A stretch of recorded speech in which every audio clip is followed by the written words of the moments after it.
Cada expediente es una vida, cada vida, una pregunta que el tribunal dejó sin responder. Cuando el tribunal del fin del mundo me encomendó ser el puente entre su sabiduría y la especie humana, me entregaron una advertencia: no intentes salvarlas, solo muéstrales el archivo.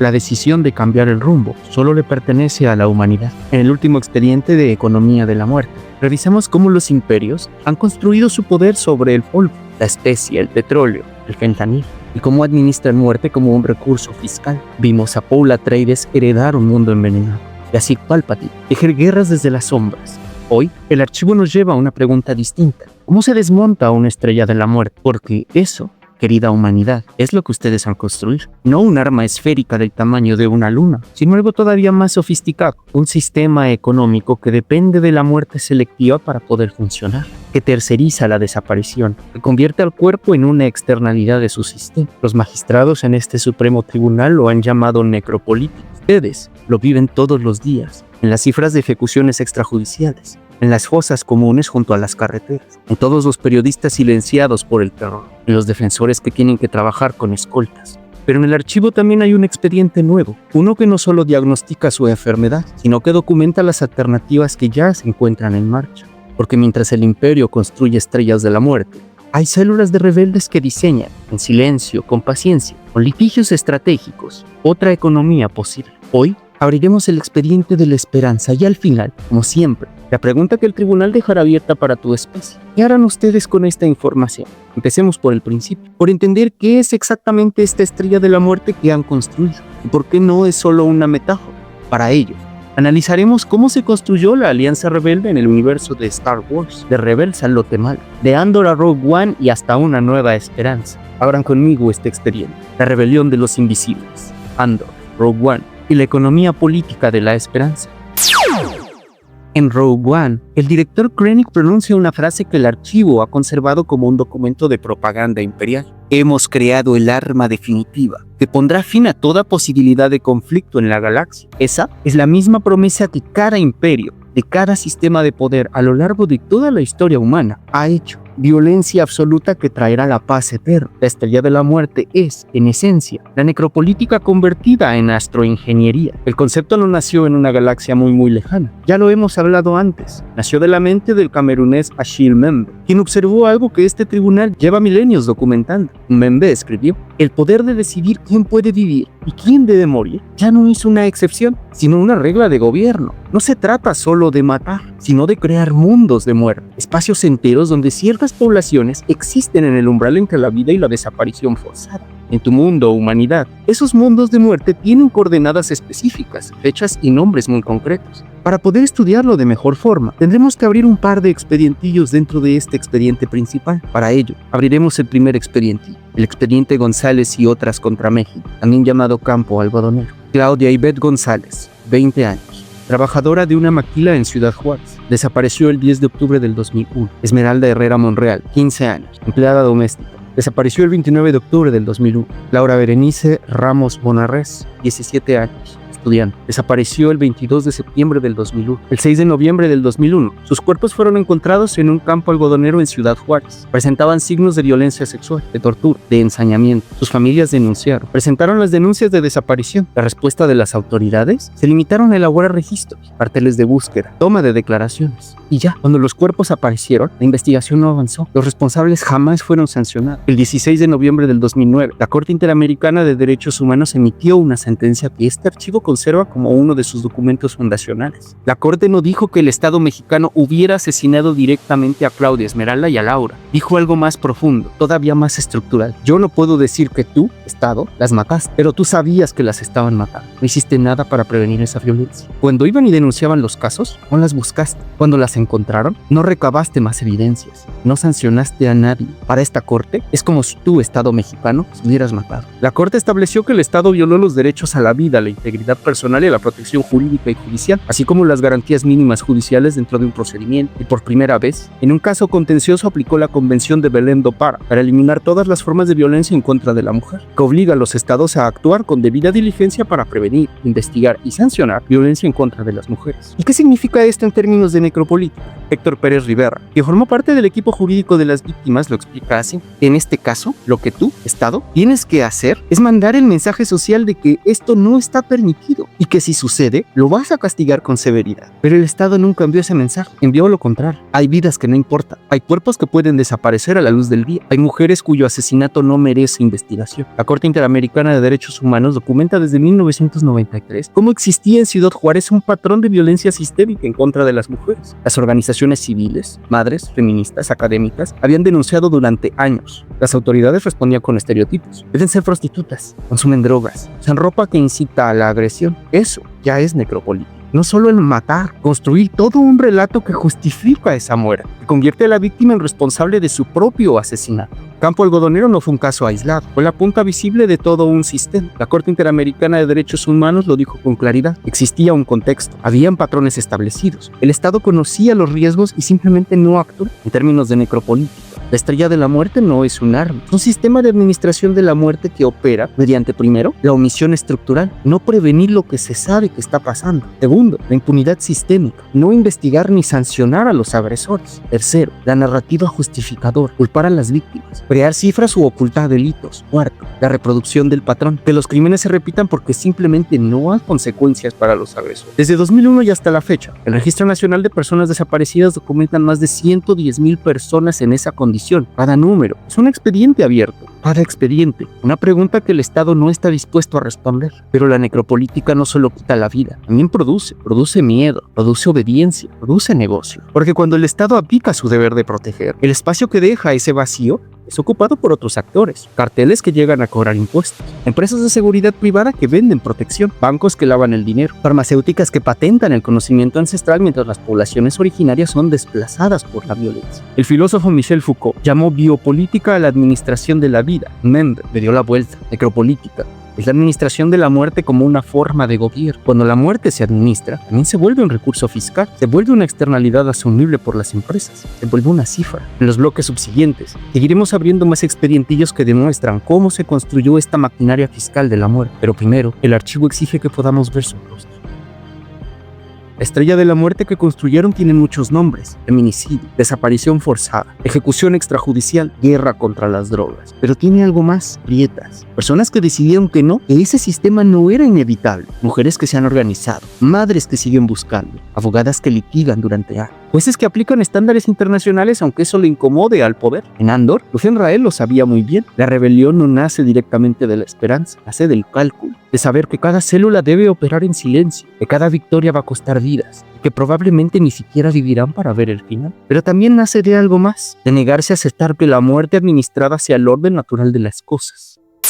El archivo humano tiene una tendencia peligrosa: simplificar, reducir la complejidad a un rostro, un nombre o un momento en específico. La narrativa oficial del Imperio y de sus sucesores nos enseñó que la estrella de la muerte fue destruida por un granjero de Tatooine con mucha suerte y un Jedi que le tenía mucha fe. Un acto heroico, individual, casi milagro. Pero el archivo del Tribunal del Fin del Mundo guarda otra versión de esa historia, una que la humanidad debería de conocer. Ese disparo solo fue posible porque miles de personas anónimas, técnicos que copiaron planos arriesgando sus vidas, contrabandistas que transportaron los mensajes, senadores que hacían las preguntas incómodas, soldados rasos que desobedecían órdenes, niños que actuaban como correos, tejieron la red que sostuvo ese momento final. En Rebels, Ezra Bridger no construyó la alianza por sí solo. Fue un eslabón en una cadena que incluía a Hera Syndulla, la piloto que mantenía unida a la tripulación; Kanan Jarrus, el Jedi que enseñaba a resistir; Sabine Wren, la guerrera mandaloriana que entendía el valor del simbolismo; y Zeb Orrelios, el guardaespaldas; a Chopper, el droide, el criminal de guerra que hacía el trabajo sucio que nadie más quería hacer. En el lote malo, cuando los clones comenzaron a desobedecer el chip de control que los esclavizaba al Imperio, no fue un acto masivo, fue una decisión individual tras otra. Crosshair dudando, Omega eligiendo, Hunter protegiendo, células que se negaban a seguir siendo engranajes de la maquinaria imperial. La lección que el tribunal extrae de estos archivos es muy simple y brutal al mismo tiempo. El Imperio se combate con organización, no con milagros. Abramos entonces el siguiente expedientillo: Radilla Pacheco contra Mesa. Rosendo Radilla Pacheco, campesino, caficultor, activista social en la Sierra de Guerrero. El 25 de agosto de 1974 fue detenido por efectivos del ejército mexicano en un retén militar en Atoyac de Álvarez. Nunca más se volvió a saber de él. El contexto: la llamada Guerra Sucia de los años 70. El Estado mexicano, en nombre de la seguridad nacional, desaparecía personas. Las fosas no eran clandestinas como lo son ahora, eran una política de Estado. Su hija, Tita Radilla, tenía tan solo 17 años cuando su padre le fue arrebatado. Pasó las siguientes 3 décadas buscándole. Denuncias, marchas, cartas, lágrimas, nada. Pero Tita no estaba sola. La Comisión Mexicana para la Defensa y Promoción de los Derechos Humanos decidió tomar su caso. Llevaron la denuncia a la Comisión Interamericana de Derechos Humanos. Litigaron durante años. No contaban con ejércitos, pero sí argumentos, paciencia, una fuerte convicción. El 23 de noviembre del 2009, 7 días después de Campo Algodonero, la Corte Interamericana emitió su sentencia y dijo algo que cambiaría la ingeniería jurídica de todo un país. Primero, la desaparición forzada es una violación múltiple de derechos humanos. No prescribe ni se olvida. Segundo, la jurisdicción militar, bajo ninguna circunstancia, puede investigar violaciones a derechos humanos cometidas en contra de civiles. Los soldados que cometen estos crímenes deben ser juzgados por tribunales civiles. Tercero, los jueces mexicanos, todos, no solo los federales, están obligados a hacer el control de convencionalidad, es decir, deben verificar que las leyes nacionales no contradigan a tratados internacionales de derechos humanos. Y si las contradicen, deben preferir en todo momento al tratado. ¿Entienden lo que esto significa? Un juez en un municipio remoto con recursos limitados, frente a un caso donde un militar es acusado de violación a los derechos humanos, tiene la obligación de aplicar estándares internacionales. Ya no es algo opcional, es jurídicamente vinculante. Pero el archivo también registra lo que ocurrió después, porque la rebelión, querida humanidad, no termina con una sentencia. A veces, ese apenas es el comienzo. En noviembre del 2022, 13 años después de la sentencia de Radilla, la Comisión Mexicana para la Defensa y Promoción de los Derechos Humanos solicitó a la Corte Interamericana que declarara al Estado mexicano en desacato. ¿La razón? No se había investigado seriamente nada, no se había encontrado a Rosendo, no se había sancionado a los responsables. Tita Radilla hoy sigue buscando, sus abogadas siguen litigando. Han presentado quejas ante la Comisión Nacional de los Derechos Humanos, impugnado ante la Corte, forzaron audiencias de supervisión, siguen sin rendirse. Y gracias a esas instancias, algo ha estado cambiando. La Suprema Corte de Justicia de la Nación, en el expediente Varios 912-2010, estableció que las sentencias de la Corte Interamericana de Derechos Humanos son obligatorias para todos los jueces mexicanos, que el control de convencionalidad debe ejercerse de oficio. El foro militar tiene límites. Eso, querido archivista, es ingeniería institucional. No ocurrió por decreto divino o porque un pequeño maestro verde en Dégoba nos enseñara a confiar en la fuerza. Ocurrió porque una familia se negó a olvidar, porque abogados siguen insistiendo, porque organizaciones presionan, porque jueces, algunos jueces, han entendido su responsabilidad. Pero la rebelión no solo ocurre en los tribunales, como aprendimos en Endor, también ocurre en los bosques, en los ríos, en las tierras que el capitalismo Bore quiere convertir en mercancía. Homero Gómez González, defensor de la mariposa monarca, desapareció en enero del 2020. Apareció muerto días después. Su crimen: oponerse a la tala ilegal en una reserva de la biosfera. Alejandro Ortiz Vázquez, activista ambiental en Chiapas, asesinado en el 2022. Defendía el agua de las comunidades indígenas contra proyectos hidroeléctricos. Alfredo Cisneros Madrigal, defensor de los bosques en Michoacán, asesinado en 2023. Denunciaba la tala clandestina. Álvaro Ardiz Agúñiga, líder comunitario en Sonora, asesinado en el 2022. Defendía el territorio yaqui en contra de la minería ilegal. Antonio Díaz Valencia, defensor del río Coapachiche, en Michoacán, asesinado en el 2021. Denunciaba contaminación por aguacateras. Cuauhtémoc Márquez Fernández, periodista y defensor medioambiental de Guerrero, asesinado en el 2022. Eustacio Alcalá Díaz, defensor del agua en Chiapas, asesinado en 2023. Félix Vicente Cruz, activista en Oaxaca, asesinado en 2024. Íñigo Trinidad de la Cruz, defensor de los bosques en Oaxaca, asesinado en el 2023. Y Saúl Nemesio Zambrano, defensor en Michoacán, asesinado en el 22. Jesús Toral García, activista medioambiental en Chiapas, asesinado en el 2023. Juan Medina, defensor del medio ambiente en Guerrero, asesinado en el 2022. Lorenzo Froilán de la Cruz Ríos, defensor del agua en Chiapas, asesinado en el 2023. Rolando Magno Zambrano, defensor en Guerrero, asesinado en el 23. Román Flores Hernández, activista en Chiapas, asesinado en 2024. 18 nombres, 18 defensores de la biosfera documentados por Global Witness en su informe 2024 a 2025. Cada uno con una historia propia, cada uno con su propia familia, que aún hoy busca justicia. cada uno con crímenes que hasta el día de hoy permanecen en la impunidad. A diferencia de Campo Algodonero o Radilla Pacheco, estos casos no tienen sentencias de la Corte Interamericana, no cuentan con mecanismos especiales de seguimiento, tampoco cuentan con el reflector internacional, pero existen. Sus muertes existen, su lucha existe, y el archivo del tribunal los conserva como evidencia de que la rebelión tiene muchos rostros. La Alianza Rebelde no improvisaba, contaba con manuales y protocolos. Tenían células que sabían exactamente qué hacer cuando algo salía mal. El archivo del tribunal ha recopilado para ustedes algunas de estas herramientas. No para que las usen sin ningún cuidado, sino para que sepan que existen. Herramienta 1. El activismo judicial. El amparo. La herramienta que un grupo de personas, la Sociedad Mexicana de Autoconsumo Responsable y Tolerante, utilizó para desafiar a la prohibición del cannabis. No esperaron a que el Congreso legislara. Fueron hasta los tribunales y ganaron. Su victoria se convirtió en la Declaratoria General de Inconstitucionalidad 1/2018. Cada amparo fue una célula, cada sentencia favorable, un plano de otro nivel de la estrella del amor. Herramienta 2. Protocolos de búsqueda. El protocolo homologado de búsqueda no es un documento burocrático, es el resultado de años de exigencias de las madres buscadoras. Establece cómo deben buscarse las personas desaparecidas, bajo qué estándares, con qué plazos.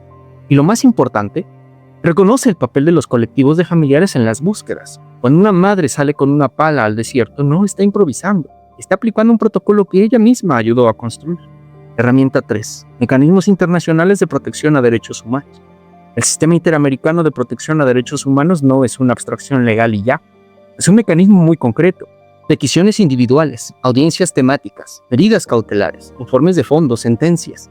Campo Algodonero y Radilla Pacheco no llegaron a la corte por casualidad. Llegaron porque abogados y organizaciones activaron estos mecanismos. Cuando el Estado no cumple, hay herramientas de supervisión, incidentes de desacato, audiencias de seguimiento e informes periódicos de la Comisión. Herramienta 4. Protección a defensores del medio ambiente. El mecanismo de protección existe, tiene presupuesto, cuenta con protocolos y botones de pánico, escoltas y medidas cautelares. ¿Es perfecto? Claro que no. Es insuficiente, casi siempre, pero existe porque defensores y periodistas exigieron que existiera. La pregunta no es si funciona siempre, la pregunta es, ¿qué pasaría si dejase de existir? Herramienta 5. La memoria del archivo. El archivo, la memoria organizada, cada nombre, cada fecha, cada sentencia, cada fosa, cada impunidad. El imperio quiere que lo olvides. La rebelión, en cambio, archiva. Porque lo que no se documenta no existe. Y lo que no existe no puede ser reclamado. Las madres buscadoras llevan carpetas con fotografías. Los abogados guardan copias de estas sentencias. Los periodistas conservan notas que nadie quiere publicar. Esta es la memoria del archivo del fin del mundo. En Rebels, la tripulación del fantasma no sabía que existían otras células rebeldes. A veces ni siquiera sabían que había una alianza, pero seguían luchando, porque sabían que lo que hacían era lo correcto. En el lote malo, los clones que desertaban no contaban con un plan maestro, pero sí una brújula moral. Esto no está bien. En Andor, Luz Enrael construyó una red donde nadie conocía a todos. Cada célula sabía lo justo para poder hacer su trabajo, y si una caía, las otras podían seguir. Eso, humanidad, es lo que el tribunal observa en tu mundo. No hay una rebelión, hay miles. Colectivos de búsqueda en Sonora, defensores del agua en Chiapas, abogados que litigan amparos en la Ciudad de México, periodistas investigando en Veracruz, jueces aplicando el control de convencionalidad en sus distritos, madres con palas en el desierto. No se conocen entre todos, no coordinan entre sí, pero sus acciones sumadas están construyendo los planos para poder desmontar algún día esta estrella del amor. Luz Enrael, el anticuario que financió la rebelión, dice algo que el archivo conserva como advertencia, pero también como promesa. Las rebeliones no nacen de la esperanza, nacen del cálculo, de saber que cada célula debe operar en silencio, que cada victoria va a costar vidas y que muy probablemente ni siquiera vivirá para ver el final. Pero hay algo más, algo que Lufen no dice, pero que el archivo sí que registró. Las rebeliones también nacen de la esperanza, pero no de la esperanza ingenua, esa que espera de un milagro, sino de la esperanza que se construye mutuamente, la que mira los nombres de los 18 defensores asesinados y dice, no voy a dejar que su muerte sea en vano, la que lee las sentencias de Campo Algodonero y dice, el derecho puede ser un escudo, la que ve a Tita Radilla, décadas después todavía buscando a su padre y dice, si ella no se rinde, ¿cómo podría rendirme yo? El tribunal no cree en finales felices, esa no es su función, pero sí cree en los procesos, cadenas de causalidad, en pequeños triunfos que sumados pueden cambiar la dirección completa de la historia. Campo Algodonero no le devolvió la vida a Claudia Esmeralda ni a Laura, pero estableció que el Estado tiene una obligación de prevenir los feminicidios, y eso ha salvado vidas. No lo saben, pero sí. Radilla Pacheco no encontró a Rosendo, pero limitó el fuero militar. Y eso ha impedido que más militares violen derechos humanos con impunidad absoluta. No lo sabe, pero sí. Los 18 defensores asesinados no van a resucitar, pero sus nombres leídos aquí, en este archivo, se vuelven una semilla. Alguien los escuchará, alguien se preguntará por qué murieron, y alguien se atreverá a tomar su lugar. La rebelión necesita organización, pero también necesita recursos, porque el imperio no cae solo con convicciones.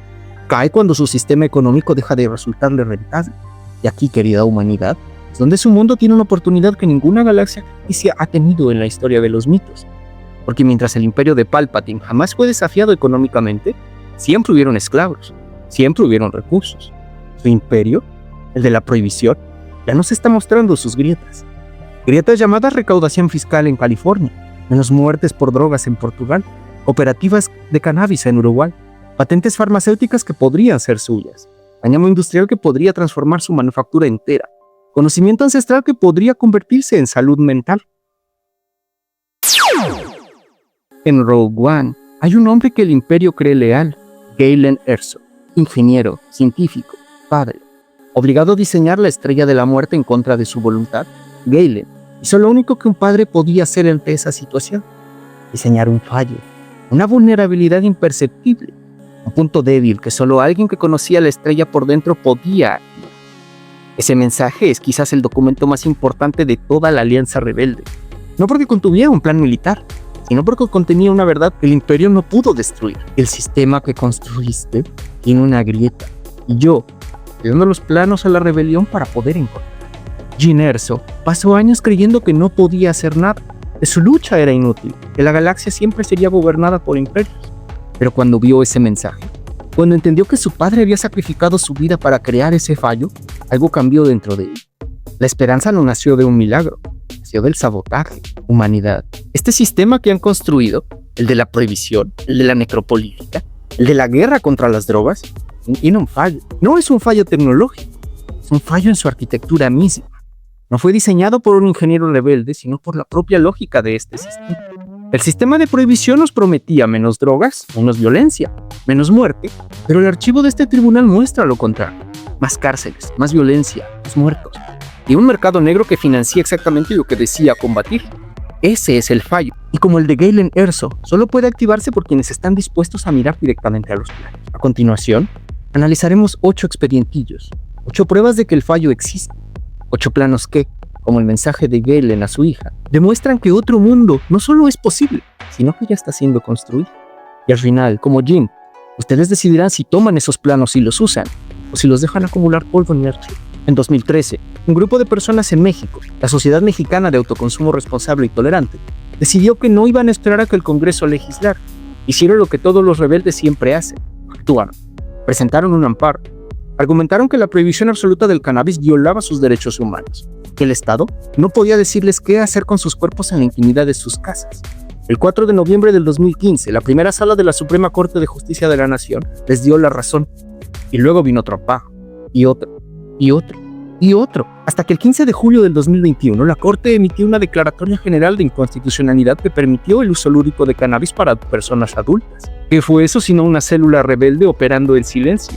No contaban con ejércitos, tampoco financiamiento internacional, solo argumentos jurídicos y la paciencia de litigar durante 8 largos años. Y ganaron. No destruyeron la estrella de la muerte, pero abrieron una grieta. Mientras México debatía si legalizar o rendirse al crimen, al otro lado del océano, un pequeño país insular había hecho lo impensable 20 años antes. En 2001, Portugal despenalizó todas las drogas. No legalizó el comercio, pero dejó de tratar a los usuarios como criminales. El dinero que antes se gastaba en las cárceles comenzó a destinarse a salud, prevención y la reducción de daños. Los resultados están muy bien documentados. Tasa de mortalidad por sobredosis de consumo, 3 por cada millón de usuarios, mientras que el promedio de la Unión Europea es de 20 por cada millón. Nuevas infecciones por VIH entre personas usuarias de sustancias, de 1.575 casos en el año 2000 a menos de 100 en el año 2023. Consumo general de sustancias, muy por debajo del promedio europeo. Portugal demostró algo que el imperio siempre nos ha negado: el miedo no es necesario para mantener el orden. Cuando dejaron de tratar a los usuarios como enemigos, estos dejaron de morir. En el 2013, Uruguay fue todavía más lejos. El gobierno de Pepe Mujica impulsó la Ley 19.172, regulación integral del mercado de cannabis, producción, distribución y consumo, 3 vías de acceso: farmacias, clubes y autocultivo. Más de 50,000 personas registradas para acceso regulado. 38 farmacias habilitadas a nivel nacional. Recaudación destinada íntegramente a la educación, prevención y el tratamiento de adicciones, de acuerdo con el IRCCA y su informe de gestión del 2023. El mercado ilegal, completamente desplazado. No lo eliminaron, pero lo reducieron demasiado. Porque cuando el Estado ofrece productos regulados, la gente deja de comprárselo a los traficantes. Uruguay demostró que la regulación no es rendición, es una estrategia política y de salud. Pero el argumento económico más contundente viene de quienes antes financiaban esta misma guerra: el estado de California, el mismo que envió armas a México durante la operación Rápido y Furioso. Hoy recauda más dinero del cannabis que el que se gastó en esa operación. En el tercer trimestre del 2025, California reportó $283.7 mil millones en ingresos fiscales por la cannabis. Desde 2018, más de $7.61 mil millones. ¿Y a dónde va ese dinero? De acuerdo con la ley AB 564 aprobada en el 2025, el 60% se va a la prevención juvenil, educación y tratamiento contra las adicciones, 20% a la restauración medioambiental y el otro 20% a seguridad pública. Canadá, por su parte, ha recaudado más de $15 mil millones canadienses en impuestos sobre el cannabis desde la legalización federal en el 2018. El imperio siempre dijo que la prohibición protegía a los jóvenes. Los números muestran otra cosa. En California, el 60% de esos 7.610 millones se han destinado a programas juveniles. En países prohibicionistas, ese mismo dinero se gasta en balas y cárceles para esas mismas juventudes. Pero aquí el archivo empieza a volverse cada vez más incómodo. Porque mientras México debatía si legalizar, empresas farmacéuticas en Estados Unidos, Canadá y la Unión Europea patentaban el conocimiento ancestral de los pueblos originarios. Tybean Inc., con sede en Canadá y operaciones en Estados Unidos, hoy cuenta con más de 100 patentes concedidas y 250 solicitudes pendientes sobre análogos deuterados de la psilocibina y la dimetiltriptamina. Sus patentes cuentan con vigencia hasta el 2041. Lehman Pharmaceuticals ha obtenido la patente 11344564 sobre métodos de administración de psilocibina en pacientes con deficiencia de MAO-A con cobertura hasta el 2041. Vogue Pharmaceuticals en Australia ha desarrollado análogos del LSD y la psilocibina con solicitudes de patentes internacionales y ensayos clínicos en colaboración con el Imperial College en Londres. En 2025, Embry Bioscience y Gilgamesh Pharmaceuticals se enfrentaron por una patente. Gilgamesh retiró su impugnación tras ser adquirida por AbbVie en un acuerdo valuado en más de $1.200 millones. Mientras tanto, en la sierra de Oaxaca, los abuelos mazatecos siguen usando los hongos que sus ancestros les enseñaron a reconocer. Esos hongos que curaban el alma antes de que existiera la psiquiatría moderna, hoy son propiedad intelectual de corporaciones en Toronto, San Diego y Londres. La Organización Mundial de la Propiedad Intelectual registra múltiples solicitudes activas para psilocibina, dimetiltriptamina y telamina de ácido lisérgico en diferentes clases. Pero el archivo no solo está documentando lo que otros hacen, también registra lo que tu país podría llegar a ser. La sustancia clave aquí no es el THC, sino el cáñamo industrial, una planta con más de 25,000 usos documentados, textiles y fibras mucho más resistentes que el algodón y con menor huella hídrica, biocompuestos, paneles para la construcción de interiores automotrices, bioplásticos, alternativas a derivados del petróleo, y combustibles como el biodiesel de caña, papel. Una sola hectárea de cáñamo produce tanto papel como 4 hectáreas de bosque completo. La empresa canadiense Hemper desarrolló un avión con fuselaje de biocompuesto de cáñamo, asientos de tela de cáñamo y combustible de biodiesel derivado del cáñamo. Esto ya no es ciencia ficción, existe. México cuenta con una de las industrias manufactureras más desarrolladas de toda América Latina, un sector maquilador con la capacidad instalada para transformación de material, una tradición agrícola y conocimiento campesino ancestral, biodiversidad única, variedades genéticas de cannabis y plantas enteogénicas, capital humano, científico, técnico y médicos especializados. Imagínalo solo un instante. México produce hoy autopartes para las principales armadoras del mundo. ¿Qué le impide a esas mismas fábricas producir paneles de cáñamo más ligeros, más resistentes y ecológicos? ¿Qué impide a que los laboratorios farmacéuticos mexicanos desarrollen medicamentos a partir de hongos y cactáceas en lugar de importarlos de patentes extranjeras? ¿Qué impide a las clínicas mexicanas ser convertidas en centros globales de salud mental, usando terapias asistidas con psicodélicos con estándares internacionales, con terapeutas formados en comunidades indígenas? El archivo contiene visiones. Algunas pudieran parecer ciencia ficción, pero el tribunal nos recuerda que Duna y Star Wars también fueron ficción antes de ser escritas. En Colombia, Azocannabis agrupa pequeños productores que cultivan de manera legal y asociativa. En México, GXP y Smart Grow han impulsado modelos cooperativos. Cooperativa La Frontera en Baja California fue la primera cooperativa de cannabis reconocida legalmente en el país. La integración del cannabis y plantas enteógenas con cultivos agroalimentarios. Una regeneración de suelos degradados por la minería al monocultivo. captura de carbono y restauración en cuencas como lo vimos en el expediente sobre náusea. Jamaica ya ofrece turismo terapéutico con cannabis regulado. Oregon y Colorado han regulado terapias asistidas con psicodélicos. México cuenta con el conocimiento ancestral, la capacidad médica y turística para liderar todo este campo. El economista Carlos Pérez lo llama la oportunidad que México está dejando pasar mientras sigue quemando plantas con glifosato. El tribunal lo ha llamado otra economía posible. No es utopía. Es lo que ya está sucediendo en Colorado, en Oregon, en Toronto, en Basilea. La pregunta es ¿por qué no en Oaxaca, en Sinaloa, en Jalisco? Porque aquí está la verdad que el archivo nos revela. El sistema de prohibición no era moral, era un negocio que generaba ganancias para el complejo carcelario industrial en los Estados Unidos, que depende de cuerpos para llenar sus prisiones privadas. Los bancos que lavan el dinero del narcotráfico, como Wachovia y Wells Fargo, sancionados en 2010 por facilitar operaciones entre los cárteles. Las farmacéuticas que venden opioides legales mientras persiguen a los naturales.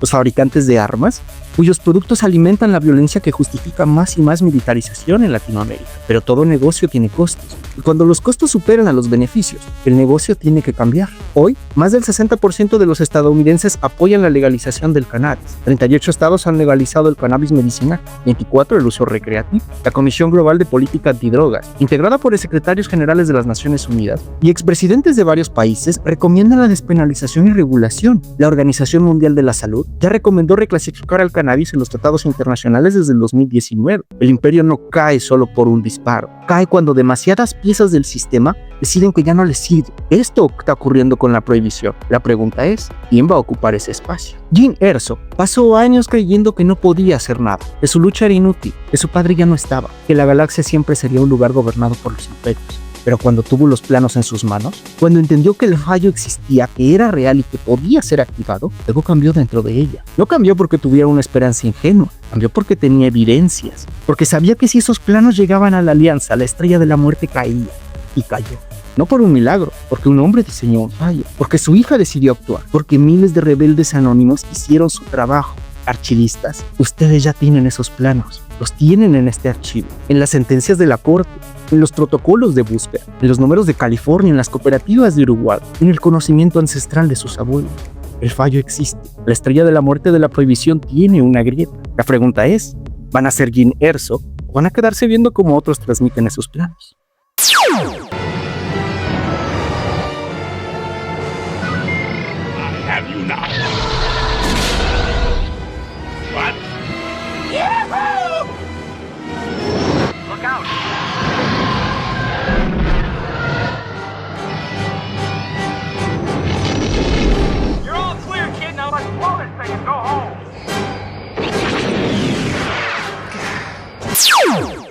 Han visto esa escena mil y un veces, el momento en el que un joven granjero de Tatooine cierra los ojos y confía en algo mucho más grande que él y destruye la Estrella de la Muerte. Pero el tribunal guarda otra versión de esta historia, una que el imperio no quería que ustedes conocieran. Antes de Luke estaba Ezra Bridger, un niño en Lothal que aprendió que la rebelión no se construye con un Jedi, sino con una tripulación que se niega a rendirse. Antes de Luke estaban los clones de Nelote Malo, soldados diseñados para obedecer que descubrieron que contaban con libre albedrío y decidieron usarlo. Uno a uno, desconectaron sus chips, arriesgándolo todo. Antes de Luke estuvo Jean Erso, que pasó años creyendo que no podía hacer nada, hasta que tuvo los planos en sus manos y entendió que su padre se había sacrificado para que ella pudiera terminar lo que él empezó. Antes de Luke estuvo Cassian Andor, un niño soldado que creció para convertirse en el tipo de rebelde que hace el trabajo sucio para que otros puedan tener su momento de gloria. Antes de Luke estuvo Leia Organa, quien escondió los planos dentro de un droide, soportó la tortura de Tarkin y vio cómo su planeta entero era destruido sin rendirse. Antes de Luke estaba Han Solo, que solo quería cobrar su recompensa y largarse, pero en un último instante, cuando nadie lo esperaba, volvió. El disparo que destruye a la Estrella de la Muerte no fue un milagro. Fue el resultado de miles de decisiones anónimas tomadas durante años, en cientos de sistemas estelares, por personas que nunca sabrían que su sacrificio había valido la pena. Ezra no estuvo en Yavin, Elote Malo no estuvieron en las trincheras. Jean murió antes de ver a la Estrella de la Muerte explotar. Cassian probablemente nunca supo que los planos que robó terminarían salvando a la galaxia, pero sin ellos, Luke no había tenido nada en qué confiar. El archivo humano tiende a contar la historia de los Skywalker como una saga de destino, el elegido, la caída, la redención, pero el tribunal observa algo muy distinto, una cadena de decisiones, miles de ellas, algunas terribles, otras redentoras. Anakin no cayó porque estuviera predestinado, cayó porque un imperio supo explotar su miedo, su amor, su deseo de proteger a quienes él amaba, Y Luke no redimió a su padre como un acto más, lo redimió porque a diferencia del Imperio lo miró como a una persona, no como un monstruo, porque le dijo, sé que hay algo bueno dentro de ti que el emperador no ha podido quitar. Esta es la lección que el tribunal extrae de la saga. La redención no es un destino, es una posibilidad que se construye día con día, decisión a decisión, y no es definitiva. Vader murió redimido, pero el imperio que ayudó a construir siguió existiendo por décadas después. La estrella de la muerte cayó, pero construyeron otra y otra, hasta que alguien entendió que no bastaba con disparar contra estaciones espaciales. Había que desmantelar la lógica que las volvía posibles. Archivista, ustedes han construido su propio imperio, lo llaman prohibición, y tiene un arma mucho más poderosa que cualquier estrella de la muerte, el estigma. El estigma es ese mecanismo silencioso que convierte a una persona usuaria de sustancias en alguien que deja de ser alguien y se vuelve su consumo. Como dijo un participante en un taller en Cali, Colombia, profe, hace mucho que nadie me miraba con la dignidad con la que lo hace usted. La red de atención a las adicciones, UNAD, lo documenta. Las personas que usan drogas son percibidas como irresponsables, peligrosas y fracasadas. Esto refuerza su discriminación y les impide pedir ayuda. En Brasil, la Fundación Oswald Cruz documentó casos de profesionales a la salud que evitaban tocar a usuarios de crack, usuarios que abandonaban los tratamientos porque los psicólogos los llamaban basura. En Colombia, la falta de normativa clara y los estigmas arraigados generaron barreras que dificultaron mejorar la comprensión del fenómeno del consumo y la capacidad del estado de respuesta. Y cuando el estigma se cruza con otros factores, género, raza, pobreza, el castigo se vuelve doble. Las mujeres son etiquetadas como malas madres o irresponsables. Las personas racializadas enfrentan perfiles criminales y los pobres, cárcel directamente. El estigma es el muro más alto que han construido de su imperio, porque convence a las personas de que merecen lo que les pasa, que su adicción es un fracaso moral de ellos, no una cuestión estructural o un fenómeno de salud pública, que no tienen derecho a pedir ayuda. Y mientras ese muro se mantenga, la estrella de la muerte de la prohibición seguirá de pie. Pero el archivo también registra algo más: grietas en los muros, pequeñas, frágiles, pero reales. La reducción de riesgos y daños no es facilitarle el consumo a los usuarios. Es una estrategia de salud pública basada en evidencia científica, que reconoce que mientras que las personas sigan consumiendo, el Estado tiene la obligación de mantenerlas con vida, no de tratarlas como delincuentes. En Colombia, la red Synapsis Lab ha formado equipos de 7 ciudades para analizar sustancias y advertir a los usuarios sobre los riesgos químicos. No juzgan, informan. En Brasil, los centros de atención psicosocial y los consultorios de a calle ofrecen acompañamiento sin exigir abstinencia inmediata. Estas estrategias existen, funcionan, ya están salvando vidas. El problema es que no tienen los recursos o el foco suficiente. Desde el 2011, la iniciativa global Apoye y no castigue ha impulsado un cambio en la narrativa: dejar de tratar a los usuarios como criminales y empezar a tratarlos como personas con derechos. Su premisa es muy simple, pero muy radical. Los cambios normativos son necesarios, pero deben ir acompañados de transformaciones mucho más profundas que pongan a las personas en el centro de la conversación. En Colombia, el gobierno actual ha manifestado su intención de liderar un giro internacional hacia la política de drogas, pero como advierten las organizaciones, la legitimidad de ese liderazgo dependerá de la coherencia interna. No basta con decirlo a las Naciones Unidas, hay que aplicarlo al interior de los territorios también. Las comisiones de la verdad de Colombia han documentado patrones estructurales de violencia que durante décadas han sido invisibilizados. Esto no está devolviendo a los muertos, pero les devuelve su nombre.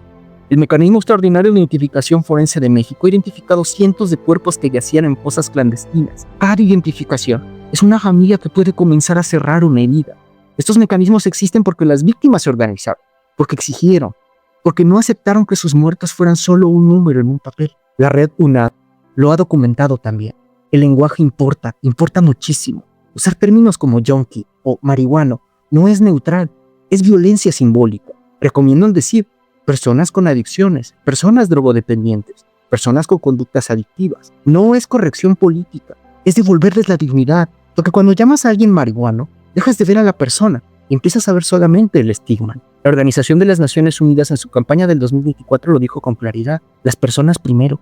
Basta de estigmatización y discriminación. En Cali, Colombia, el barrio Sucre ha desarrollado laboratorios de innovación social, donde la comunidad propone soluciones. Un huerto urbano, un restaurante comunitario, una casa cultural, una cooperativa de emprendimientos liderada por mujeres. El objetivo: prevenir el uso problemático de drogas y evitar que los jóvenes se vinculen con economías ilegales. Pero también algo todavía más profundo: construir comunidad, tejer lazos, recordar que existen formas de relacionarse que no pasan por el mercado ni por la violencia.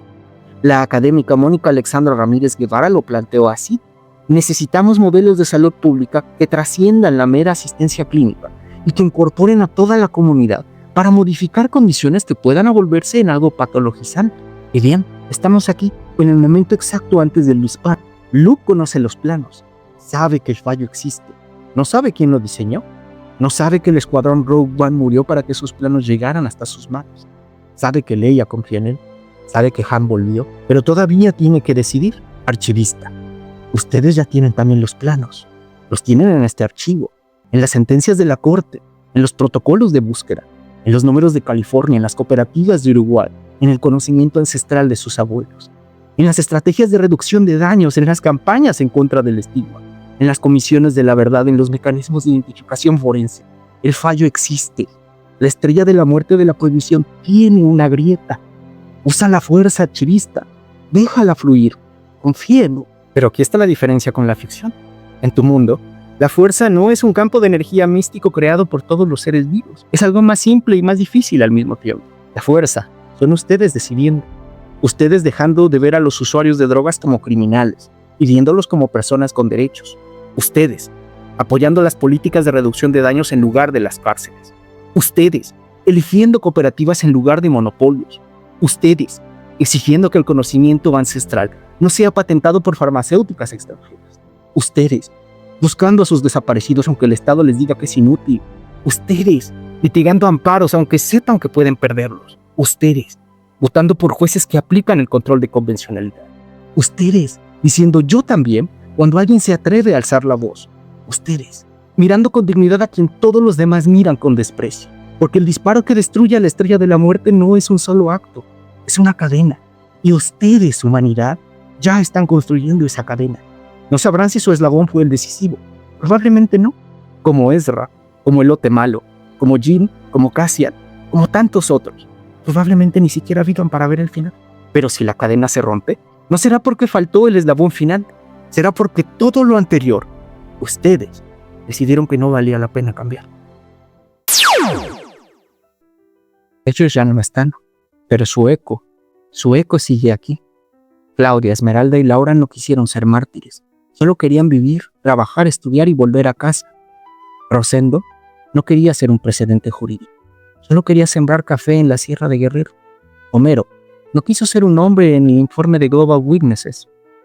Solo quería proteger a las mariposas que cada año cruzaban medio continente para llegar hasta su bosque. Ninguno de los 18 defensores del medio ambiente quiso ser un número más. Querían ríos limpios, árboles de pie, territorios sin contaminación. Pero el imperio los silenció. Y el imperio, como todos los imperios en la historia, creyó que con matarlos era suficiente. Que el silencio que sigue a la muerte se volvería eterno. Se equivocaron. El tribunal no cree en fantasmas, pero cree en los ecos, en ondas que siguen expandiéndose después de que la fuente ha desaparecido. Claudia, Esmeralda y Laura ya no está, pero su caso, Campo Algodonero, sigue expandiéndose. Cada vez que un juez aplica la convención de Belén do Pará, cada vez que una fiscalía investiga un feminicidio con perspectiva de género, cada vez que una mujer en peligro recibe protección porque el Estado aprendió, aunque sea un poco, de lo que pasó en Ciudad Juárez. Rosendo ya no está, pero su nombre se sigue expandiendo. Cada vez que un juez mexicano hace control de convencionalidad, cada vez que un militar es juzgado por tribunales civiles, cada vez que alguien dice la jurisdicción militar no es competente para juzgar violaciones de derechos humanos. Homero ya no está, pero las mariposas que protegió siguen llegando cada año a Michoacán. La gente que lo vio luchar, sus hijos, sus vecinos, sus compañeros, siguen en pie de lucha. Los 18 defensores del medio ambiente ya no están, pero los ríos que defendieron, los bosques que cuidaron, los territorios que querían proteger, esos todavía están. Hay gente nueva cuidándolos. El eco de los muertos no es ningún milagro, es memoria organizada. Es la decisión de no dejar que sus nombres se pierdan en el olvido. Es el archivo que el tribunal conserva y que hoy humanidad. Ustedes también pueden consultar. En el desierto de Sonora, en los campos de Jalisco, en las colinas de Guerrero, hay mujeres que han entendido algo que la Alianza Rebelde tardó años en comprender. Las madres buscadoras. No cuentan con naves estelares, no tienen sables de luz, no tienen generales ni estrategias. Tienen palas, tienen fotografías, tienen la convicción de que el imperio más poderoso ha podido quebrar. Sus hijos merecen ser encontrados. El filósofo camerunés Achille Mbembe llamó necropolítica al poder de decidir quién merece vivir y quién debe morir. Pero esas mujeres han descubierto algo que Mbembe también sabe, el poder de decidir quién merece ser recordado. Cuando cavan, no solo están buscando huesos, buscan la dignidad, buscan nombres, buscan pruebas de que el sistema que prometió protegerlas era en realidad el que las desaparecía. Cada fosa que abren es una grieta en la narrativa oficial. Cada hueso que se identifica Un expediente que el Estado quiso cerrar. Cada nombre, una victoria en contra del olvido. Ellas ya no buscan venganza, buscan verdad. Y eso, querido archivista, es la forma más subversiva de esperanza. En Star Wars, la redención de Vader ocurre en un instante, momento de lucidez, una decisión, y el elegido logra morir en paz, habiendo recuperado aunque sea un poco de su humanidad. Pero el archivo de este tribunal registra algo que las películas no muestran, lo que pasó después. Vader murió redimido, pero el imperio que ayudó a construir siguió existiendo por décadas. La estrella de la muerte cayó, pero construyeron otra, y luego otra, hasta que alguien entendió que no bastaba con disparar en contra de estaciones espaciales. Había que desmantelar la lógica que las volvía posibles en primer lugar. Esa es la lección más dura que el archivo les ofrece hoy. La redención no es un destino, es un proceso, y no es algo individual. Vader no redimió al imperio, se redimió a sí mismo. La redención del imperio, esa tarea colectiva de desmontar la opresión, quedó para otros, para Leia, para los rebeldes anónimos, para las generaciones que vendrían después. En tu mundo, archivista, tampoco va a haber una redención definitiva. No habrá un momento en el que todo el mal desaparezca y amanezcas en un mundo perfecto. Habrá en cambio proceso, cadenas de causalidad, pequeñas victorias que sumadas terminarán cambiando la dirección completa de la historia. Campo Algodonero no le devolvió la vida a Claudia, Esmeralda ni a Laura, pero estableció que el Estado tiene la obligación de prevenir feminicidios. Y eso ha salvado vidas. No lo saben, pero sí. Radilla Pacheco no encontró a Rosendo, pero limitó el fuero militar. Y eso ha impedido que más militares violen derechos humanos con impunidad absoluta. No lo saben, pero sí. Los 18 defensores asesinados no van a resucitar, pero sus nombres leídos hoy aquí en este archivo se vuelven semilla. Alguien los va a escuchar. Alguien se preguntará por qué murieron. Alguien va a tomar su lugar. Eso no es redención. Es la construcción lenta, frágil y colectiva de una alianza rebelde en la vida real. El tribunal me preguntó antes de enviarme si creía que la humanidad podía cambiar. Respondí que no lo sabía, pero que merecían la oportunidad de intentarlo si conocían el archivo completo. Esa sigue siendo mi respuesta. Yo no estoy aquí para decirles qué hacer. Esa no es mi función. Mi función es mostrarles el archivo, los expedientes, las sentencias, los protocolos, los números, los nombres. Ustedes son quienes deciden qué van a hacer con eso. ¿Van a seguir viendo a los usuarios de drogas como criminales? ¿Como personas con derechos? ¿Van a seguir gastando en cárceles? ¿O van a decidir invertir en salud y prevención y reducción de daños? ¿Van a dejar que las farmacéuticas extranjeras patenten el conocimiento de sus abuelos? ¿O van a desarrollar una industria farmacéutica propia? ¿Van a seguir esperando que alguien más haga algo? ¿O van a organizarse, como las madres buscadoras, como los abogados de Radilla, como los litigantes del cannabis, como los defensores del medio ambiente, como las células rebeldes de una galaxia muy muy lejana, para construir un cambio? ¿Van a seguir llamando marihuanos a quienes sufren? ¿O los van a mirar con la dignidad que se merecen? El archivo queda abierto. Esa decisión es tuya. Yo ya no soy el archivista. Y bien, archivista, aquí termina este expediente, el número 16 en nuestro archivo. Si llegaron hasta aquí y viéndola ahora, sé que no es fácil. Les agradezco de verdad. Este archivo no existe para ser fácil, existe para estar completo. Si esta reflexión movió algo dentro de ustedes, si te hizo pensar, si te hizo sentir, si te hizo enfadar o te hizo recuperar la esperanza, te pido que me ayudes a compartirla. Dale like si crees que estos temas merecen ser discutidos. Suscríbete al canal para no perderte los próximos expedientes.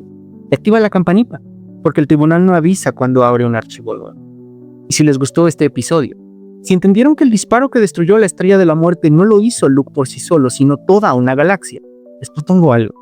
Pongan en los comentarios hashtag usa la fuerza, Luke.